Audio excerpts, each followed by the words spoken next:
Entonces, a continuar con nuestra agenda académica, le damos paso a nuestra segunda conferencia denominada Desarrollando las capacidades empresariales necesarias para ser relevantes en la nueva economía, a cargo de Diego Tovar.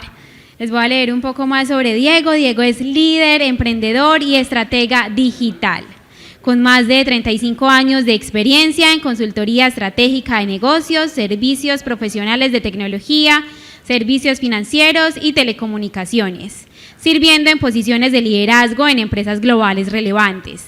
Diego es keynote speaker a nivel internacional desde hace más de 20 años, con presentaciones en Estados Unidos, América Latina y Europa en temáticas de futuro y economía digital, inteligencia artificial aplicada al desarrollo humano, Web3 y metaverso, sociedad 5.0, blockchain, liderazgo y human experience, entre otros. Sus conferencias Stop, Revive and Survive, humanos aumentados y viviendo la vida al revés han sido destacadas en diversos foros a escala regional y global.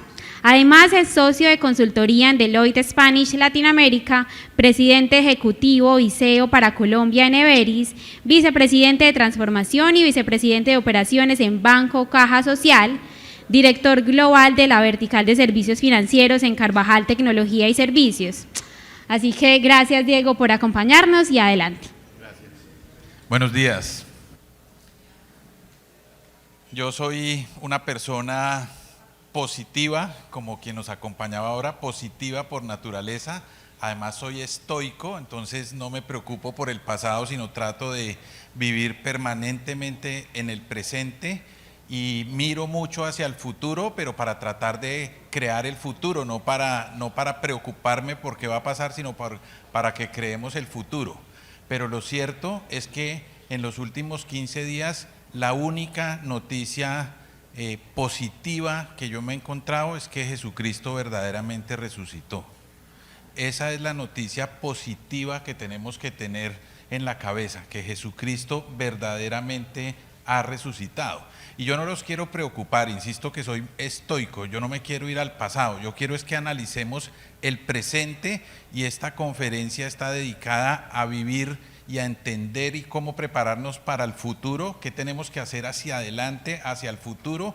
Entre otras cosas, yo digo que yo vengo del futuro, entonces tengo la gracia de poder saber lo que va a pasar hacia adelante.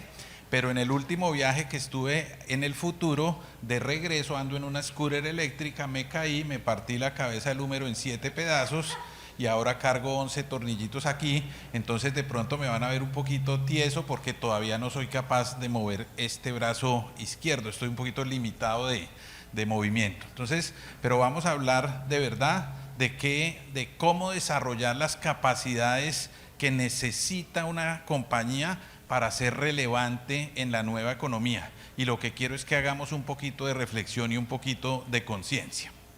Entonces, quise llamar a esta conversación Stop, Revive y Survive porque hacemos mucho una analogía que ya se las muestro, pero quiero que hagamos ese stop, que hagamos un alto en el camino, que hagamos ese revive, veamos si podemos revivir, ¿cierto? Podemos resucitar como Lázaro, y que hagamos al final ese survive y que veamos qué tenemos que hacer para no volvernos a morir, sino para que realmente sigamos activos. No me puedo ir mucho para allá porque no me da el micrófono, me hace retorno, entonces me disculpo con esta ala del escenario, pero no me voy a poder mover mucho hacia ese costado. Entonces, miremos por qué digo que es stop, revive y survive. Stop, revive, survive. Para, revive, sobrevive. Es una recomendación para que los conductores en Australia eviten accidentes por cansancio en las interminables autopistas. ¿No has pensado que es el momento de hacer lo mismo en tu empresa? Reinventarse, evolucionar, ser relevante y competitivo en la nueva economía. It's now. It's your future. Flip it. Creo que hay que darle la vuelta a las empresas, y yo llamo a esto Stop, Revive, Survive, haciendo ese símil con esa campaña del gobierno australiano para que uno no se quedara dormido en esas superautopistas australianas. Yo no sé si a ustedes les ha pasado, si les ha dado alguna vez en la vida un microsueño manejando. A mí me pasó a 170 kilómetros por hora en Italia, me empecé a quedar dormido después de unas 9 horas de manejar en línea recta.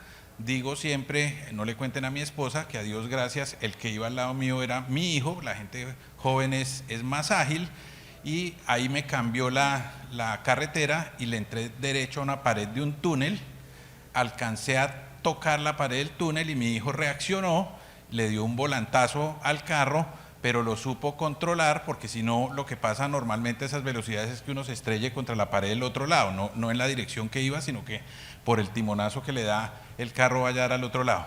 No me pasó, a Dios gracias no me maté, pero entonces creo que hay que hacer ese stop. El primer paso es hacer ese stop y darse cuenta que uno se está quedando dormido, que le está dando un microsueño. Y yo creo que a los empresarios nos está dando ese microsueño. Nos estamos quedando dormidos. Entonces voy a ir a ese stop, voy a tratar de ir enseguida a ese revive y vamos a ver cómo sobrevivimos, vamos a ver el survive. Entonces el stop es hagamos conciencia, no del futuro, hagamos conciencia de lo que está pasando hoy en el entorno económico. Y creo que el problema es que, aunque probablemente conozcamos todos estos cambios o la mayoría de ellos, nadie los ve integrados. La gente mira los cambios aisladamente y hay que verlos en su conjunto. El primer cambio es que, ¿qué profesión tienes tú? Ingeniera industrial. A nosotros, gracias, a nosotros nos enseñaron en la universidad, en ingeniería también, la teoría básica económica.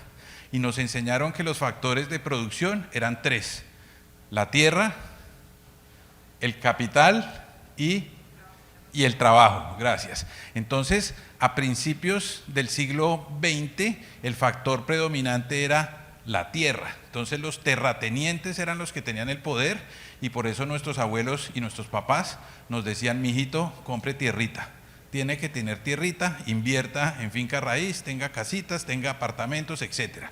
Pero después vino el capitalismo, apareció el fenómeno del capitalismo y entonces el factor predominante de producción pasó a ser el capital. El que tenía acceso al capital tenía el poder.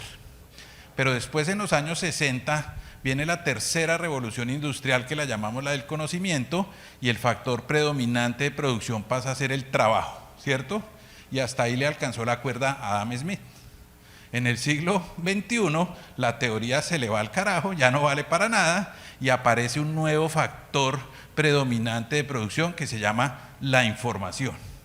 No hay ningún negocio en el siglo XXI que no esté fundado sobre la base de la explotación de la información. Por eso es importante entender ese cambio. Empezamos por un cambio gigante, nos cambió la teoría económica. Segundo gran cambio importante, el orden económico mundial nos está cambiando. Ahorita hicieron una pregunta de corte político, no sé quién la hizo por aquí adelante, y la gente cuando viene la política hace como cara de, los speakers, y le damos vueltas a ver cómo salimos de la respuesta, ¿cierto? Porque comprometernos en público con respuestas políticas es complejo. Pero resulta que en términos políticos lo que tenemos que entender es que estamos presenciando el ocaso del capitalismo. Se nos acabó el capitalismo. Llevamos más de 100 años en ese modelo económico y estamos viendo el cambio el ocaso en lo que llamamos el capitalismo salvaje, ¿cierto? Entonces, ese cambio de orden económico mundial es lo que nos está trayendo casi que un cambio de era. Por eso yo digo ahí, no estamos en una era de cambios, estamos en un cambio de era.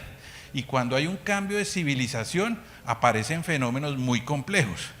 ¿Qué recuerdo tenemos nosotros de la civilización romana? Cuando yo le digo, piensen en la civilización romana, ¿qué piensan?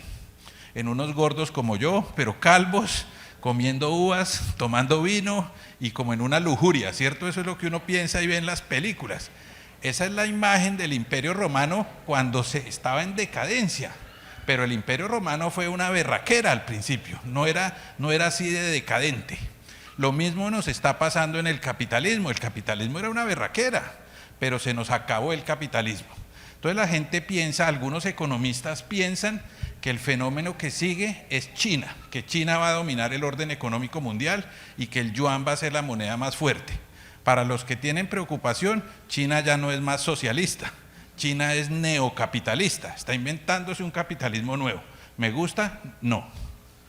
Hay otros que piensan que el orden económico mundial va a ser multipolar, entonces que va a estar básicamente dominado por múltiples potencias, y entonces hablamos de la misma China, de Rusia, de los Estados Unidos, que tampoco se tienen que acabar, de India y potencialmente del Brasil, economías muy grandes, y puede que lleguemos a un orden multipolar. Sin embargo, yo pienso que cualquiera de esas dos que se dé, ese nuevo orden económico mundial no dura 10 años, porque viene un verdadero cambio, y por eso digo que hay que hacer conciencia, y el nuevo orden económico mundial lo van a denominar los criptoestados. Uy, ya estudiamos de criptoestados. Si no han estudiado de criptoestados, no están viendo para dónde va el mundo. Entonces, éntrense ahora mismo a Amazon, bájense cualquier libro sobre, en Amazon lo encuentran como estados en red o naciones en red. El concepto de estado con la descentralización está cambiando. Uno pensaba en estados en una misma geografía, en gente del mismo lugar y una moneda de alguna manera controlada por un banco central. En el mundo de la descentralización vamos a poder hacer estados en donde la gente sea de cualquier parte del mundo, a cuento de que tenemos que ser todos de Ramiriquí. 2, vamos a hacer estados donde las propiedades, los activos, no necesariamente tienen que estar físicamente contiguos, pueden estar unos activos en Latinoamérica y otros en otra parte del mundo, de hecho podrían estar algunos activos en el metaverso. Y la moneda, ¿por qué tiene que ser centralizada? Podríamos llegar a criptomonedas que no sean centralizadas, que no estén bajo el control, y yo no estoy hablando de Bitcoin, sino piensen en redes y estafas y cosas de esas. No, estoy hablando que los estados nuevos pueden crear monedas que no necesariamente estén regidas bajo una misma moneda. Hacia allá va realmente el orden económico mundial. Y eso es un cambio de marca mayor. Entonces nosotros preocupados por si sube la tasa de interés de no sé qué, cuando estamos viendo un cambio en el orden económico mundial. ¿Y qué me dicen de lo que está pasando con la globalización y la tecnología? Obama lo advirtió en su último discurso como presidente de Estados Unidos, que es una paradoja, a pesar de que la tecnología ha generado una mucho mayor calidad de vida en el mundo en los últimos 80 años, paradójicamente, la inequidad ha avanzado y cada vez tenemos más pobres. En la pandemia, que es otro fenómeno de cambio, no sumamos sino 200 millones de pobres en Latinoamérica. 200 millones de pobres nuevos. Entonces creo que esos fenómenos hay que ponerles cuidado. La pandemia y todo el efecto que trajo, no solamente fueron los muertos por el COVID, sino lo que pasó en términos de salud mental. ¿Ustedes creen que vivimos y trabajamos hoy igual que antes de la pandemia o que nos cambió la vida la pandemia? Ya inclusive yo saludo de puñito, ya ni le doy la mano a los demás. Entonces hay muchos cambios. ¿Y qué opinan de una potencial recesión global? Eso nos puede pasar, estamos a milímetros de una recesión global. Y el efecto del cambio climático, ¿a dónde nos va a llevar? Probablemente a que en el futuro cercano tengamos hambrunas en el mundo complejas y el mundo no está preparado para una hambruna. Entonces, si vemos, todos estos cambios están generando temas, inclusive en las nuevas generaciones. Hablamos de otro cambio que Juan Carlos Flores, el economista bogotano que fue candidato a la alcaldía de Bogotá y concejal, sacó un ensayo muy lindo que también se lo recomiendo, que se llama Los que sobran. Los que sobran. Y está haciendo un análisis de por qué ese fenómeno de protesta social que se ha dado en Francia, en Chile, en Colombia, los de la primera línea, ¿sí? Que es gente, son personas que no están contentas con lo que estamos haciendo los de nuestra generación manejando el mundo, están inconformes y ya no quieren ni estudiar ni trabajar. Y sale María Fernanda a la puerta del Congreso y les grita: estudien vagos. ¿Ustedes creen que es por vagos? que está pasando esta situación en el mundo, que es porque los tipos prefieren vivir de subsidios, no necesariamente es así. Es que hay un verdadero descontento mundial. La generación Z es la primera generación en la historia reciente de la humanidad que tiene una alta probabilidad de no ascender en la escala social sobre sus padres. Y los que tenemos hijos, ¿quién tiene hijos? Los que tenemos hijos decimos que trabajamos por nuestros hijos y nuestra perspectiva siempre es que ellos tengan lo que nosotros no tuvimos. Entonces, si en mi generación, por ejemplo, no estudiábamos fuera del país, ahora queremos que los hijos estudien fuera del país. La generación que viene es la primera que probablemente quede debajo de nosotros mismos en esa escalera social y por eso están inconformes. Entonces, estos fenómenos hay que aterrizarlos.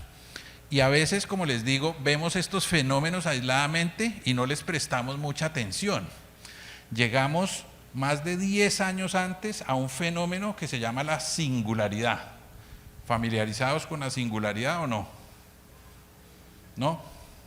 La singularidad es el momento en la historia de la humanidad en la que la inteligencia artificial y los algoritmos le ganen en la toma de decisiones al ser humano.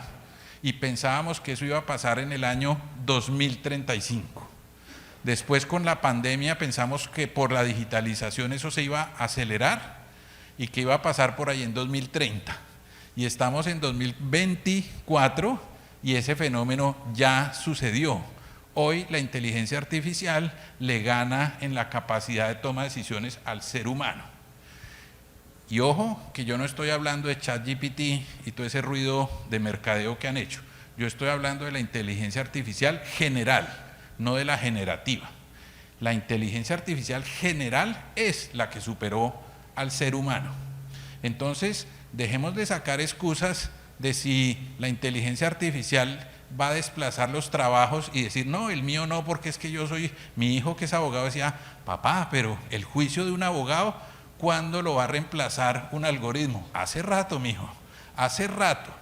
Inteligencia viene de la etimología de interlegere, que significa escoger entre.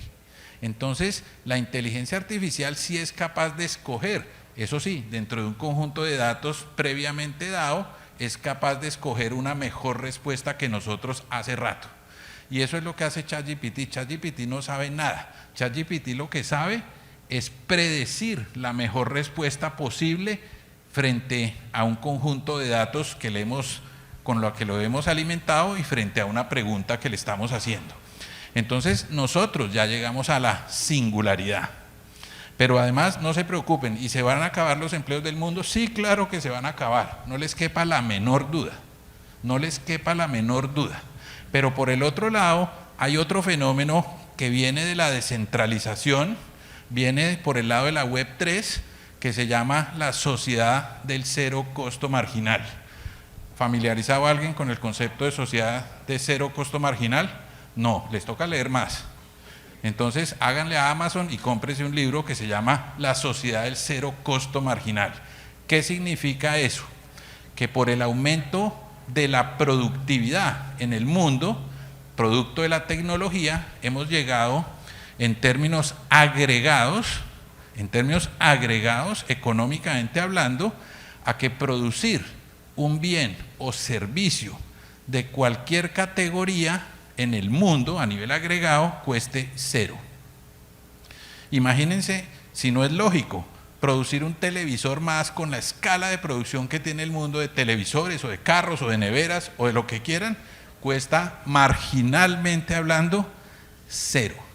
¿Y eso qué quiere decir? Que entramos a una economía de enorme abundancia y probablemente con algo de utopía nosotros podríamos generar un cambio adicional en el mundo que sería desligar la relación perversa entre trabajo y salario. Podríamos acabar la necesidad de trabajar por salario. Y entonces podríamos acabar la discusión eterna de los economistas sobre el ingreso básico universal y le podríamos dar a todos los habitantes del planeta un ingreso básico mínimo digno para vivir dignamente. Y cuando yo digo de la equidad, no digo que todos ganemos lo mismo, esa no es la equidad. La equidad es que todos tengamos las mismas oportunidades. Entonces, eso es el stop, ¿sí? Y yo soy un provocador profesional y cuando la gente se va de mis conferencias dice, uy, este tipo nos voló la cabeza. Yo vine a eso, a volarle la cabeza porque creo que tenemos que hacer un stop. Y frente a la pregunta política, sí, estamos viviendo una coyuntura política en este país y en todos los países, no es solamente en este, y no es de izquierda, sino que hay otros que están rejodidos con la derecha, porque estamos en un nivel de polarización enorme en el mundo, producto de que estamos llegando a ese fin del sistema capitalista. Y cuando hay un cambio de civilización en la historia de la humanidad, aparece un fenómeno que se llama la charlatanería. Y la charlatanería se da cuando la efectividad supera a la verdad. Y eso ya nos pasó. Y si no, entren a Twitter y ustedes verán cómo las bodegas de tuiteros han preferido poner fake news que son efectivas y dar mensajes súper efectivos, y así elegimos presidentes. Así elegimos a Donald Trump. Donald Trump es producto de las redes sociales. Y algo parecido nos pasó acá, ¿sí? No crean que hicieron trampa, no, ganó sobrado. Bueno, sobrado no, ganó apretado, pero ganó. Y ganó porque es que nosotros estamos prefiriendo, digo en general, la efectividad que la verdad. Y la verdad requiere de tiempo, mientras que estamos en un efecto súper inmediatista con lo que está pasando. Entonces, pero no es para que nos preocupemos, es para que cambiemos nuestra ética. A nosotros nos educaron bajo un modelo ético que se llama el modelo ético representativo. Entonces nos la pasamos la vida, y espero que cambiemos eso aquí, por lo menos en este summit, nos la pasamos por la vida victimizándonos en quien nos representa.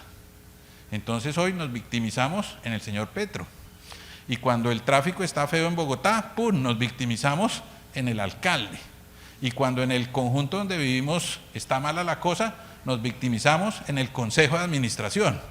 Pero el día de asamblea entramos haciéndonos los flacos, por la noche llegamos de la oficina haciéndonos los flacos y le decimos al portero, no vaya a decir que yo ya llegué, que yo no pienso bajar a la asamblea.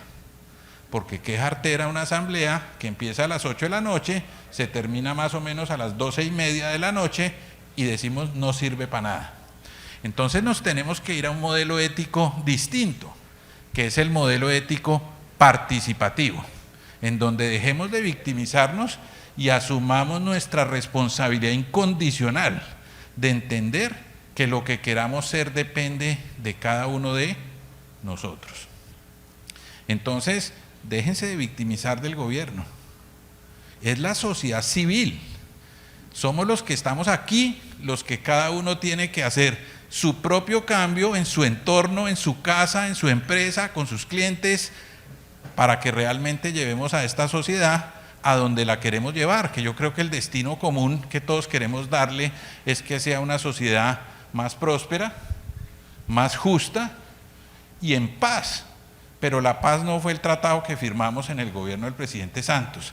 La paz es que empecemos cada uno de nosotros. Es más, cambien el saludo. Miren el efecto que tiene. Yo cada rato hago ese ensayo de saludar distinto y llego, cuando encuentro a una persona, le digo, la paz sea contigo. Y la gente dice, este man se volvió loco, debe estar en los psicodélicos, ¿sí? Porque no estamos acostumbrados a ese tema. Entonces, todo este fenómeno, para resumirlo, nos está trayendo a una nueva economía. Y yo lo que quiero es que ustedes hagan conciencia de que tienen que hacer algo en sus empresas frente a esta nueva economía. Esta es una economía de abundancia. El otro librito para que se lean, ¿saben quién es Byung-Chul Han? El filósofo posmoderno más importante del planeta, coreano. Como el nombre es difícil de escribir, se escribe B-Y-U-N, Byung-Chul Han, pero todos los libros son campeones, pero tiene uno que se llama Las no cosas, que explica que estamos yendo de una sociedad de la posesión a una sociedad del experimentar. Entonces la gente joven ya no quiere poseer nada. Y nosotros elegimos, en mi generación y probablemente en la de algunos de ustedes, elegimos un presidente que nos ofreció casa, carro y beca. ¿Sí ve que si hay algunos contemporáneos míos aquí? Ahí están cayendo. Casa, carro y beca. Belisario Betancur, que en paz descanse. Si un político hoy le ofrece eso a mis hijos que tienen 23 y 16, se le totean de la risa. Ningún pelado joven quiere tener casa propia. Preocúpense los del negocio inmobiliario. No queremos tener casas propias, dicen los chinos. Y carro quieren tener, tampoco. Y la beca, los chinos ya se la pillaron que ir a Platzi era mejor que ir a la universidad. Y las compañías ya no exigen el título universitario y van y hacen unos cursos ahí rápidos y se ganan 10 veces en promedio más que los del título universitario. Entonces, o las universidades también transforman el modelo o estamos en problemas. El modelo educativo que tenemos tiene 200 años sin ningún cambio, el mismo modelo. Y yo no estoy diciendo que no estudien, vamos al concepto de lifelong learning, ¿no? De aprender toda la vida, pero en capsulitas, no en programas de 4 o de 5 años. Entonces, la economía circular, la economía se volvió abundante. Hoy, cuando iniciamos un negocio, no pensamos como en el siglo XX.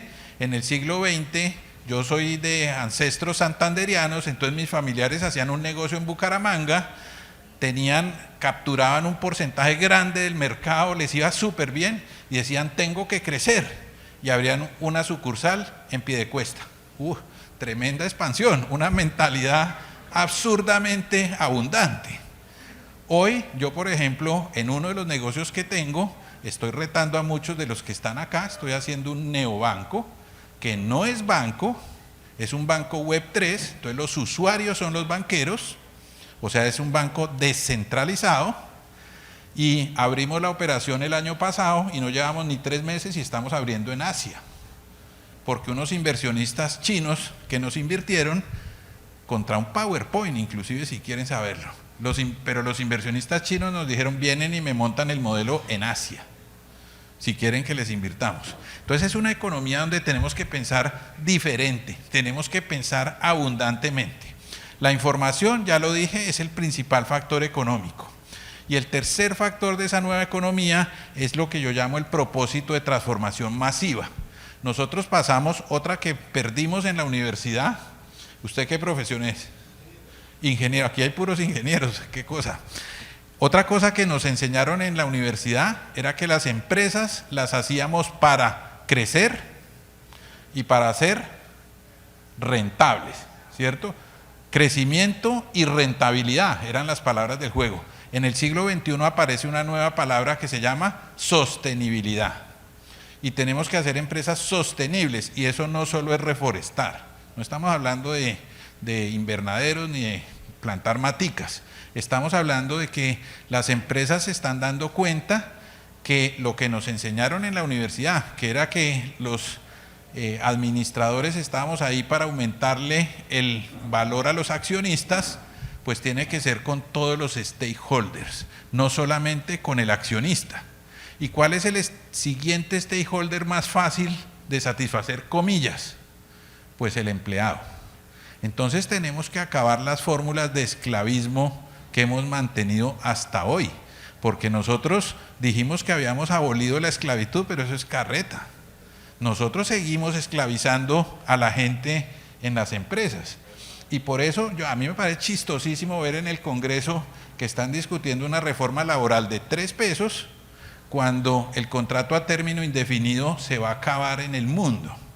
Ya nadie quiere. Mi mamá trabajó 36 años en la misma compañía y yo trabajé en el mundo corporativo antes de retirarme a dedicarme a mis propios negocios. Yo trabajé casi la misma duración, 35 años en 10 compañías. Y mi mamá me decía, mijito, no cambie tanto de trabajo que eso se ve feo en la hoja de vida. No lo van a contratar, mijo, no cambie tanto, ¿cierto? Y en cambio ahora los headhunters, cuando todavía estaba en el mundo corporativo y quería cambiar de puesto, los mismos headhunters decían, tiene una carrera ecléctica. ecléctica y ha pasado por cultura japonesa, española, mexicana, americana, holandesa, por muchas compañías. Hoy eso es apreciado. Entonces, ojo, porque de verdad que tenemos que entender que el mundo, el futuro del trabajo es distinto. Todos nos vamos a volver agentes libres, todos nos vamos a volver freelancers. Y sin embargo, hoy en las áreas de recursos humanos uno sigue oyendo de la retención del talento. ¿Sí ven que sí son esclavos? Retención. ¿Luego los empleados son suyos? No. Ya no podemos hablar más de eso. Entonces, la única forma para que un empleado se quede con uno es si somos capaces de conectar la historia de sentido común de la empresa, que llamamos propósito, con lo que a él le interesa profundamente en la vida. Y si lo logramos, el tipo va a estar con nosotros más tiempo, pero eso no quiere decir que vaya a estar años. A la vuelta del camino dice, me voy a hacer un voluntariado, y se va a hacer un voluntariado. Trabajo para mí mismo, trabajo para mí mismo. Me voy a estudiar, me voy a estudiar. Entonces entendamos que el mundo está cambiando dramáticamente. Y en términos empresariales, estamos viendo unas compañías exponenciales. Se crearon las organizaciones, surgieron las organizaciones exponenciales. Y entonces aquí, para darnos contentillo, decimos, no, vamos bien, la economía está creciendo al 1. Tronco de crecimiento, vamos al 1,5 y hacemos fiesta. Y nos comparamos con otros que crecen a menos del 1,5 y nos parece que sí hay posibilidad y que Colombia va a resurgir. Y nos sirve crecer al 1,5. Yo trabajé en una de esas. Fui presidente durante el 16 y el 20 de una compañía española exponencial, presidente en Colombia. Y aquí en Colombia la puse a crecer al 800% anual de EBITDA. Eso es crecer exponencialmente. Otra vez, ¿dónde están los ingenieros? Usted me dijo que era ingeniero.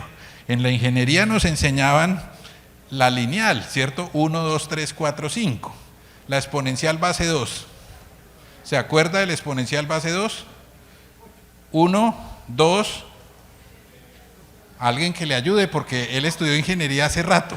1, 2, 4, 8, 16, 32, 64, 128, 256, 512, 1024, 2048 y ahí para adelante.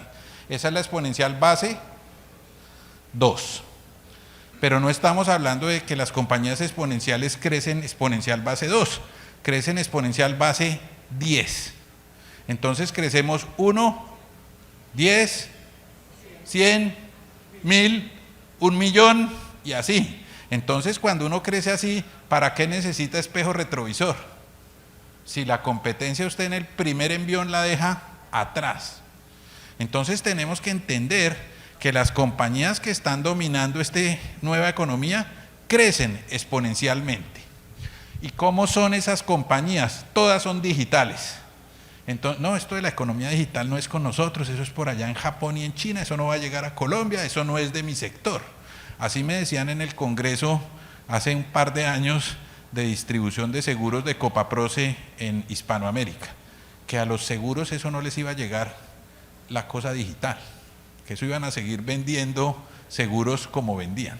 Entonces son digitales, tienen un periodo distorsionado, que es ese momento, si ven la línea magenta es la exponencial, la azul es la recta, el periodo distorsionado es cuando la exponencial crece por debajo, tiene un momento en que va por debajo de la recta, y ahí es cuando la gente se llama distorsionado porque la gente no tiene ni idea de qué es el negocio.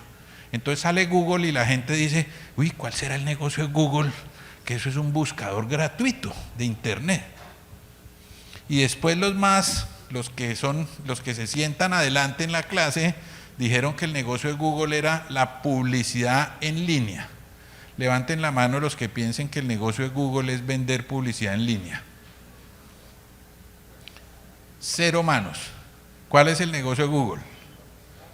Explotar la data, explotar la información, saber a qué horas voy al baño, saber cómo respiro, ellos saben todo de nosotros, ellos están en el negocio de la información y han hecho negocios disruptivamente, han cambiado la forma en que hacemos las cosas, han desmonetizado las industrias, las han desmaterializado y las han democratizado, eso se llama las 6 Ds de las organizaciones exponenciales. Otro libro para que lean, Salim Ismail, Organizaciones Exponenciales. Y con Salim Ismail, cuando yo estaba en Deloitte, fundamos una universidad en Silicon Valley que se llama Singularity University, que fue la que estudió ese fenómeno de la singularidad, al que les decía al principio que ya habíamos llegado, que es cuando la inteligencia artificial nos gane, en términos de toma de decisiones. Y en estos días yo le decía a Salim, le decía, le faltó una D, maestro, ya no es las 6 Ds, le faltó la séptima. La séptima es la de la descentralización. La descentralización va a cambiar radicalmente el mundo. Y mire cómo son esas compañías, no me voy a extender ahí, pero por ejemplo, son compañías que toleran la experimentación. Mientras que en las del siglo XX, si uno se equivocaba, ¿qué le pasaba? Lo echaban, ¿sí o no? Para afuera.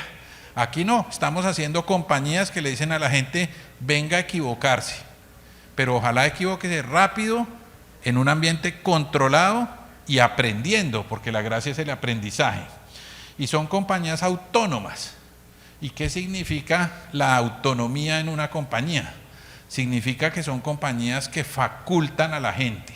Entonces tenemos que erradicar un impuesto, el peor impuesto que tienen las empresas es el impuesto a la desconfianza.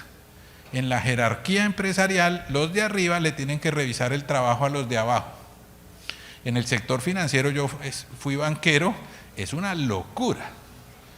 Es una locura. Y entonces, por eso cuando yo estaba en operaciones en el banco tenía 800 personas para hacer informes para la super. No había tanta automatización. 800 gatos boleando Excel para contestarle a la super. Y los que estábamos de para arriba, revísele todo. Eso genera un impuesto, se llama el impuesto a la desconfianza. En la compañía que les digo que crecía al 800%, estábamos orientados a los valores de la compañía y un valor lo llamábamos la libertad responsable. Y cuando llegué a la compañía, el presidente global me lo explicó en la inducción, el tipo iba y dictaba una clase, una conferencia, una mañana entera para hablar de libertad responsable. Y me dijo, a mí y a los demás que llegábamos a la compañía, año 16, nos dijo, para que no se hagan bolas, como dicen los mexicanos, libertad responsable significa hagan lo que se les dé la gana, pero en una cultura de consecuencias. Entonces en esa compañía, cada uno de los 30,000 empleados que éramos un P&L, éramos un P&G. Entonces quiero gastar en no sé qué, problema suyo, si el P&G le da, gaste, si no, asuma las consecuencias de la decisión que tomó. Entonces me voy a ir a Japón, 20 pasos para una autorización de un vuelo a Japón, no, pídale a la secretaria que se lo compre y punto. Haga lo que se le dé la gana, pero hágalo responsabilidad. Así son esas compañías, son líquidas. Y hacia lo externo ya no tienen empleados, tienen staff sobre demanda. Hay una red de telecomunicaciones descentralizada en Estados Unidos, googleenla, se llama Helium con H, que el año entrante va a ser más grande que AT&T, es descentralizada y tiene, de alguna manera, la descentralización total es una utopía, tiene 13 empleados.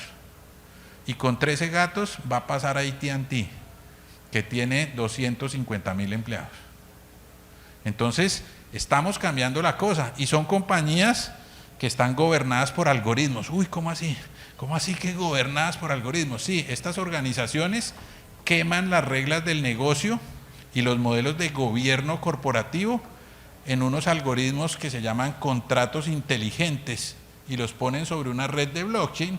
Esos contratos, esos software se ejecutan autónomamente y no son alterables por nadie.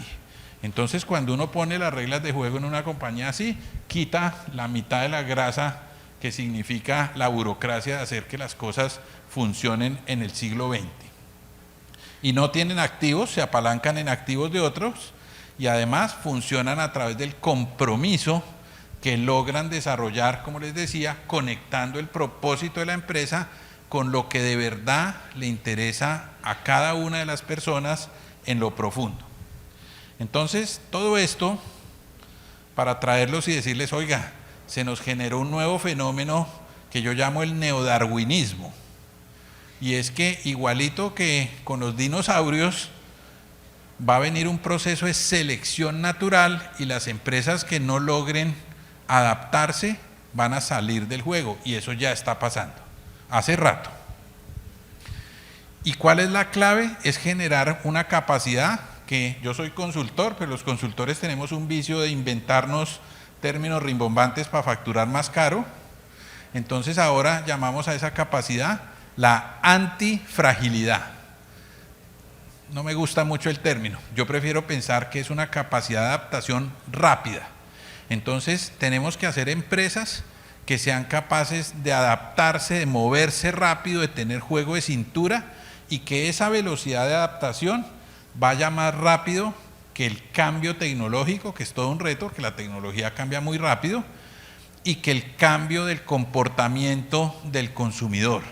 Si no vamos más rápido que el comportamiento del consumidor, estamos condenados a desaparecer. Y no nos hemos dado cuenta, les mencioné a Byung-Chul Han, el filósofo coreano de las no cosas. Él dice que estamos pasando, inclusive cambiando el ser humano del Homo faber. Todos los que estamos aquí, o la mayoría, somos Homo fabers, hombres educados, una especie educada para trabajar, por eso fabriles. Y la generación que viene, la generación Z y las que siguen, son los Homo ludens, gente que prefiere las experiencias que las posesiones. Y pregúntenle a sus hijos si no prefieren vivir en un mundo de experiencias y la gratificación inmediata que poseer cosas. Entonces la pregunta del millón es si sus empresas están o no están preparadas. Ese era el primer sacudón, ese era el stop. Ya acabamos el stop. Entonces nos estábamos quedando dormidos y nos dijeron pare. ¿Sí? Después viene el revive, que es bájese del carro, échese agua en la cabeza o tómese un café, pero haga algo porque se está quedando dormido y se puede matar. Y la gente pensó que la respuesta era la transformación digital. Malas noticias, la transformación digital falló en más del 70% de los casos. Yo hice parte del proyecto más grande en el mundo de transformación digital y no nos gastamos sino $3.000 millones transformando una compañía cervecera que ya ni existe. Entonces la transformación digital nos falló y la compañía no existe más. Entonces, ojo, que el tema que yo vine a hablar no es de transformación digital. La gente de la transformación digital, con todo respeto, pensó dos cosas. Pensó que era meterle tecnología para mejorar el modelo de negocios que ya teníamos, o sea, para automatizar procesos, mejorar la eficiencia, mejorar los revenue streams, hacer más productiva la empresa. Eso no funcionó. ¿Por qué? Porque es que insisto que tenemos que ver que estamos cambiando de era. En el siglo XX, el libro más leído de management, ¿cuál creen que fue? ¿Alguien tiene idea de cuál es el libro más vendido en la historia del management? ¿Cuál? Porter no, ojalá hubiera sido Porter. Porter es BCG, ojalá hubiera sido Porter, fue uno de McKinsey, de un ex McKinsey, de unos ex McKinsey, que no sé si lo leyeron, se llama En búsqueda de la excelencia. Ese es el libro más vendido en el siglo XX, En búsqueda de la excelencia, de Peters. Y hoy ser excelente ya no es suficiente. Eso es lo que tenemos que ver, que ya no había, el paradigma era hacer empresas build to last. Hay un libro que se llama Build to Last, empresas que perduren, se llamaba en español. Ahora hay que hacer empresas que se adapten, build to adapt, que se adapten. Entonces, y la otra cosa fue que la gente de la transformación digital pensó que era solo tecnología y se le olvidó la dimensión organizacional, la cultural, la de gobierno, y le trabajamos solo a la dimensión tecnológica. Eso falló. Entonces el revive, el bajarse del carro y echarnos agua en la cabeza o tomarnos un café, es que nos toca retar el modelo de negocios desde la estrategia, no hacerlo para mejorar lo que ya teníamos, sino para repensar el negocio. Pero ahí viene otro problema, y es que la gente en el siglo XX, ojo, que mire que estamos cambiando tantas cosas, en el siglo XX entendió estrategia de una manera distinta. Entonces, ¿cómo era lo de la estrategia en el siglo XX? Era un ejercicio de planeación y todavía muchas empresas tienen chistosamente planeación estratégica dentro de la empresa. ¿Y cómo hacíamos la planeación? ¿Cuántos hay aquí de Bogotá, de empresas de Bogotá? De Medellín. Bueno, hay casi más paisas que cachacos. Entonces, en la planeación en las empresas de Bogotá, los altos directivos, y yo fui muchas veces de esos, nos íbamos para Paipa un fin de semana, al centro de convenciones de Paipa, dizque a hacer la planeación estratégica. Y hacíamos unos brainstorming, y entonces dele a tormenta de ideas para la visión y la misión.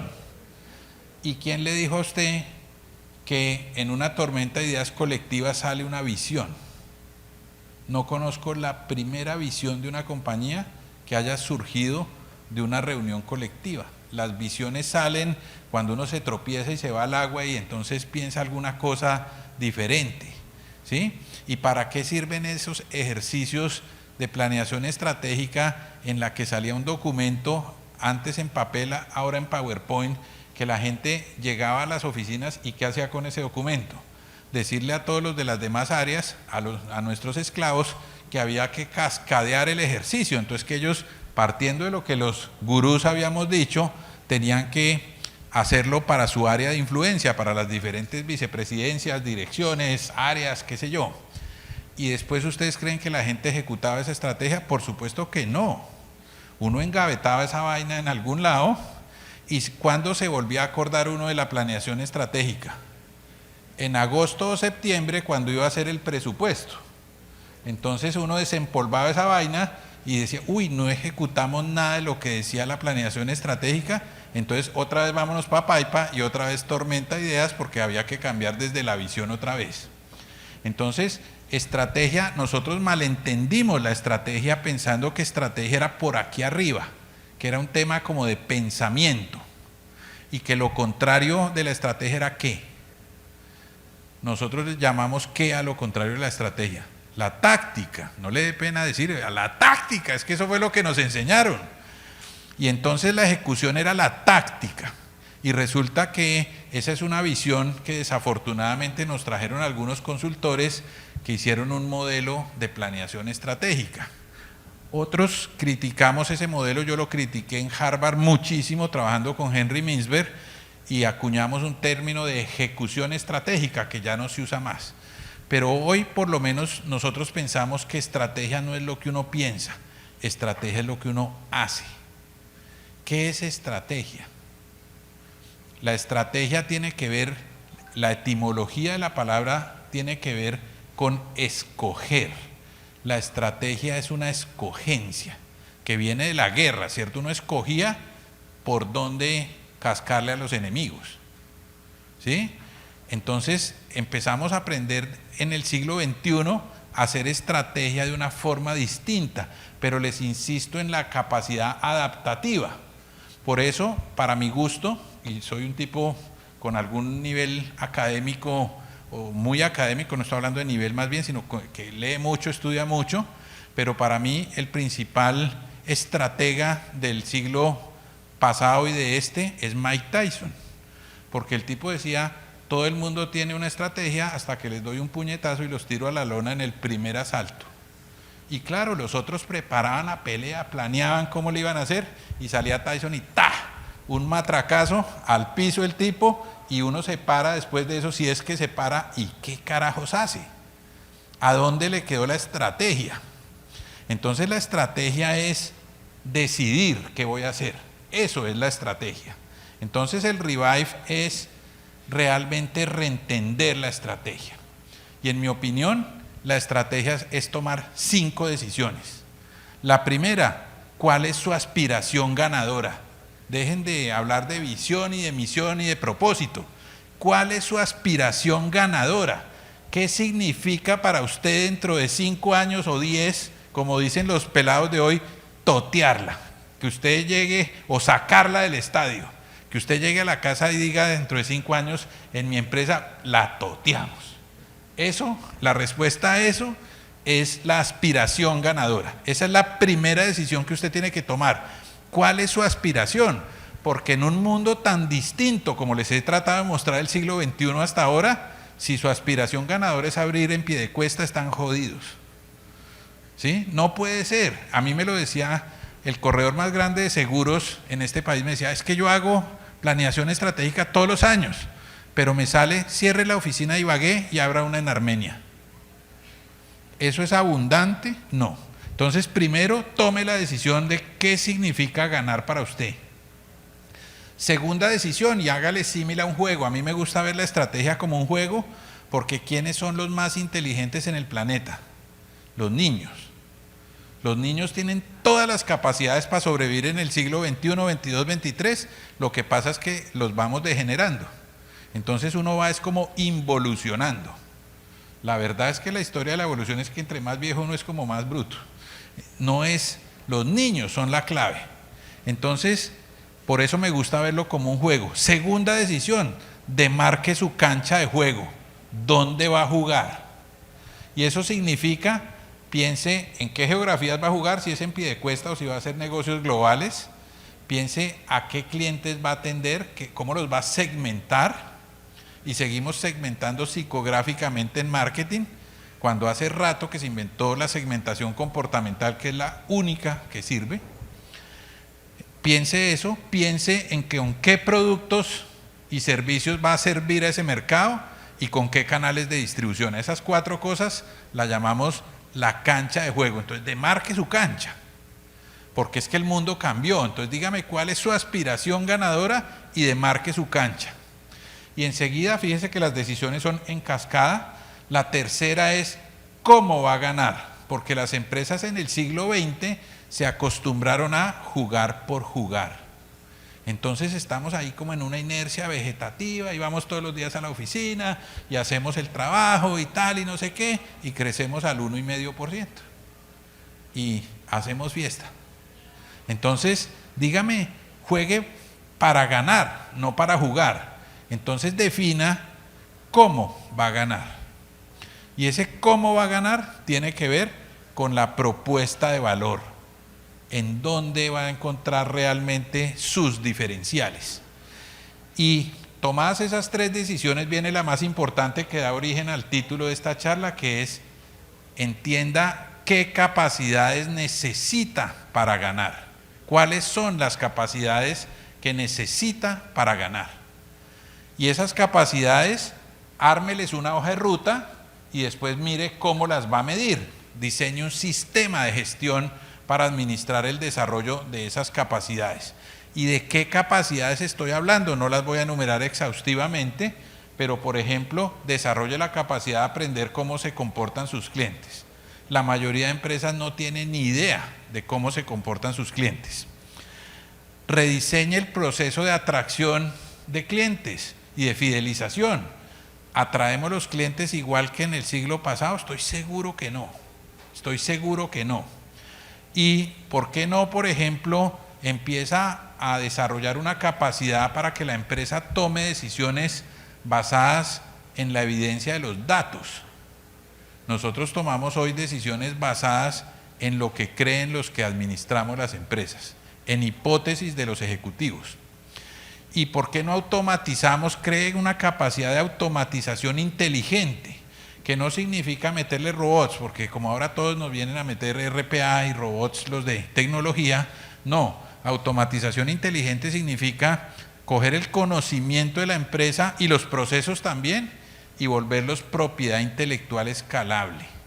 Cuando yo les hablaba del banco hace un rato y que decidimos abrir en Asia, apenas llevando 2 o 3 meses de aperturados en Colombia, nosotros tenemos esa propiedad intelectual, son activos digitales que abrir en Asia para nosotros es casi que hacer cortar y pegar.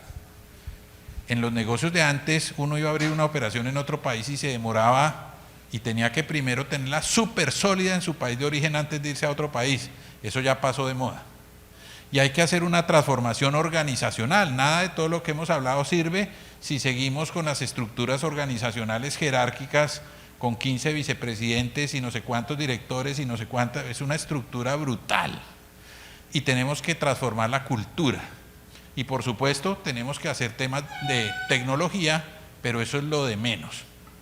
Esta es una forma gráfica, creo que les vamos a entregar la presentación de manera que ahí les va a quedar un dibujito más bonito para entender esas capacidades a desarrollar, y cierro la conferencia con el survive. Entonces dije stop, revive y survive, ¿cierto? Ya hicimos el alto en el camino, hicimos el revive, que era echarnos agua en la cabeza o tomarnos un café. Ahora hay que entender cómo sobrevivir, y ese sobrevivir tiene que ser, volvamos al ser humano. Siendo yo un tipo de formación tecnológica, ingeniero de sistemas y computación de origen, creo que la clave está en que cada una de las personas realmente nos convertamos en esos humanos aumentados que podamos transformar la sociedad. Entonces tenemos que pasar de usted no sabe quién soy yo, que era lo que nos importaba en el siglo XX, a cómo le puedo servir. ¿Sí? Tenemos que hacer empresas en donde se conjugue el amor, y el verdadero amor se da sirviendo a los demás. Entonces la clave de esa transformación es la colaboración, es la comunicación. El 90% de los problemas empresariales y también de pareja y personales son de comunicación. Y entonces tenemos que aprender a relacionarnos mejor, porque Yuval Noah Harari lo dice en su libro Sapiens, que lo que hizo distinto al Homo sapiens versus todas las demás especies del planeta es su capacidad de relacionarse en grupos mayores a 150. Los demás hacen manadas, pero más chiquitas. Entonces, el llegar a la longevidad, ahora que estamos aumentando sensiblemente la expectativa de vida, dentro de pocos años vamos a tener una expectativa de vida cercana a los 100 años promedio en el mundo, y eso no van a pasar 10 años o 15 para que eso pase. Vamos a tener una expectativa de vida, entonces hay que preguntarnos cómo vivir 100 años, pero saludablemente. Y créanme, y si no, mírenme, que yo estoy convencido que la clave no es el ejercicio, no es ir al gimnasio, para nada, ni hacer dieta. Yo eso ya lo abandoné hace rato, que aprendí que eso no era por ahí. La clave está en la calidad de relaciones que usted construya, y hay un estudio que lleva 47 años en Harvard que demuestra eso. Entonces, aprender a relacionarnos significa relacionarnos con nosotros mismos. Entonces tenemos que hacer gente que tenga más autoestima, que tenga un mayor bienestar y que sea íntegro, para que se pueda relacionar mejor con los otros. Y si se relaciona mejor con los otros, va a poder hacer empresas basadas en la confianza y en el respeto mutuo que perdimos hace rato, ¿no? Perdimos hace rato la capacidad de respetar al otro y de hacer que nos respeten. Eso se perdió en finales del capitalismo. Y si logramos eso y logramos aprender en las empresas, la clave es las acciones que generan aprendizaje, vamos a llegar a un modelo de efectividad sostenible. Y esa es la clave. Les voy a dejar una diapositiva ahí que tiene la receta rápida de cómo hacer esa transformación humana, para poder abrir un poquito a preguntas. No la voy a explicar en detalle, miren esa matriz que ni se ve, sería un poquito duro explicarla en detalle, pero creo que ese es el camino, que el survive es realmente lograr esa transformación personal y centrar verdaderamente en el ser humano nuestra economía y nuestras empresas. Muchas gracias, y abro entonces para preguntas. Sí.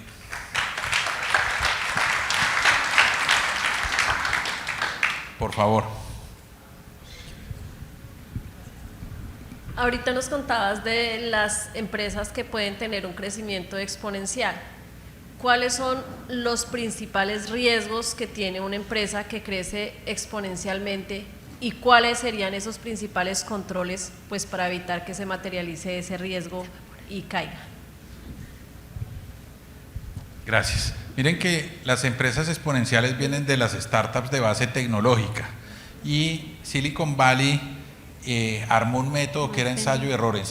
Entonces, cuando uno ve esas startups, lo que se dedican es a entender muy bien un problema, a preocuparse primero por el problema y después encontrar una solución en un producto y empezar a pivotear experimentando con cambios en el producto hasta que encuentren lo que llamamos el product market fit y empiece ese crecimiento exponencial. Entonces, si no hay estrategia, la mayoría de compañías de este tipo no tenían estrategia, porque además el mundo del venture capital toleró y les invirtió dinero sin que tuvieran claro el modelo de negocios.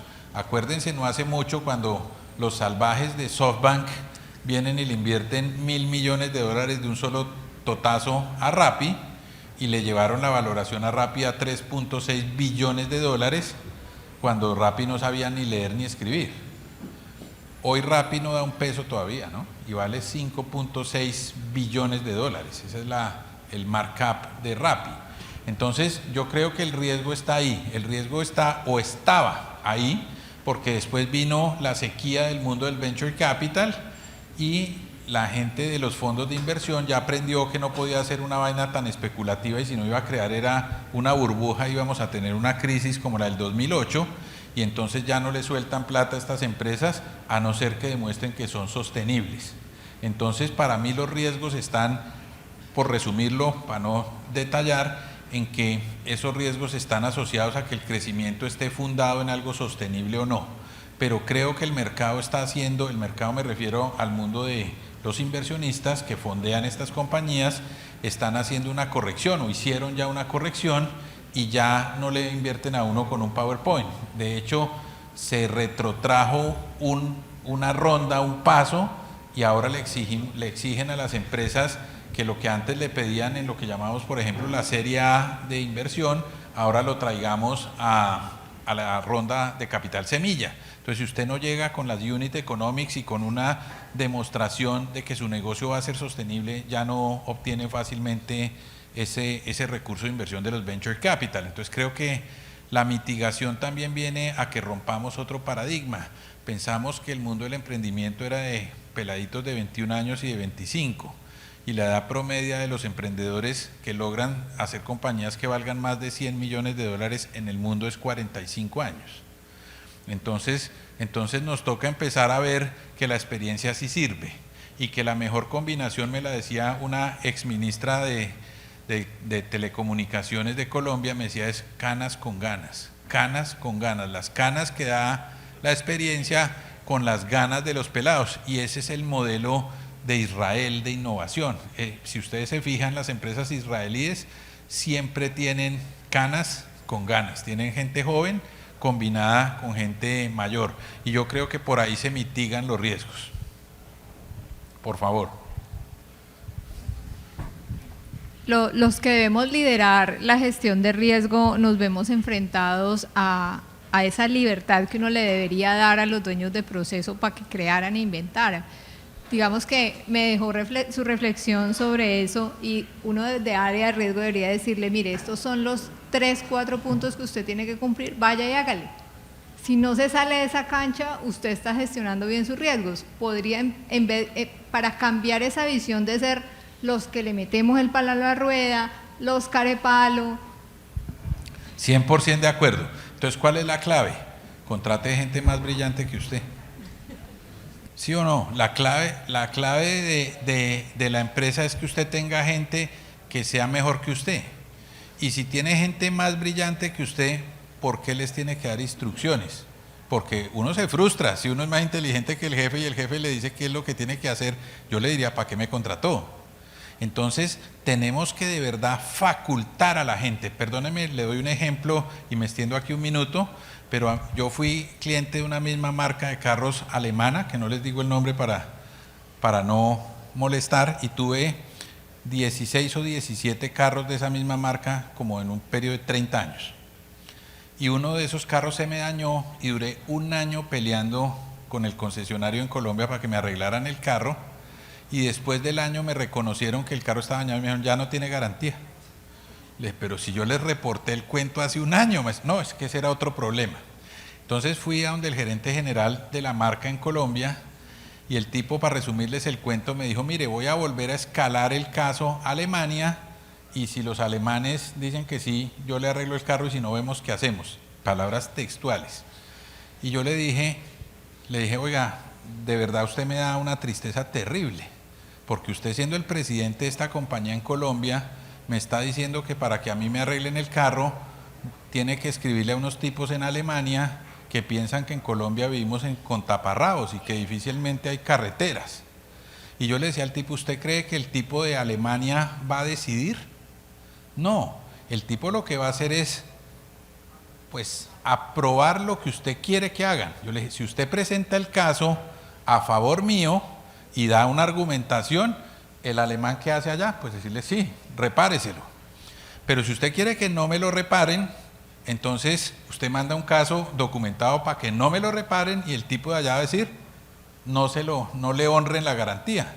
Entonces le dije, póngase los pantalones, mijito, que usted ya está muy viejo, y tome la decisión y me llama. El tipo me llamó al otro día y me dijo, oiga Diego, usted me dio una lección empresarial. No he mandado el caso a Alemania y le voy a reparar el carro. Le voy a honrar la garantía. Entonces, ¿quién tiene que tomar las decisiones de riesgo en un banco o en una entidad financiera? El vicepresidente de riesgo, me muero de la pena. Las tiene que tomar el tipo en el call center. Y no quiere decir que él haga lo que se le dé la gana, porque evidentemente hay política, ¿sí? Estamos en una industria regulada, pero yo lo tengo que facultar a él para que él realmente no se victimice en los jefes, sino para que él tome la decisión. Y entonces nosotros, ¿qué somos? Los que ostentamos los roles de vicepresidente o de director. Lo que nosotros somos approvers. Entonces nosotros deberíamos vetarle una decisión a alguien si creemos que la toma mal, pero no tengo que revisarle el trabajo a todo el mundo. Entonces así uno puede facultar hasta la base. Y de verdad, contraten gente más inteligente que uno. Y como el trabajo que se va a acabar, lean, por favor, busquen el Keidanren, que es como la Cámara de Cámaras de Comercio de Japón, y busquen la Sociedad 5.0. Los japoneses llevan años digo 5 o 6, preparándose para que la inteligencia artificial acabe el trabajo y ellos se vayan a una sociedad del goce. ¿Sí? Del goce. Entonces ellos están, y por eso redujeron la jornada laboral de 5 a 4 días y ya van a empezar a ensayar la de 3. Entonces usted se la pasaría más chévere de vicepresidente gozándose la vida que tomándole las decisiones a los que las tienen que tomar, que son los que están en el terreno. Entonces por eso creo que por ahí es la cosa. Muchas gracias de nuevo.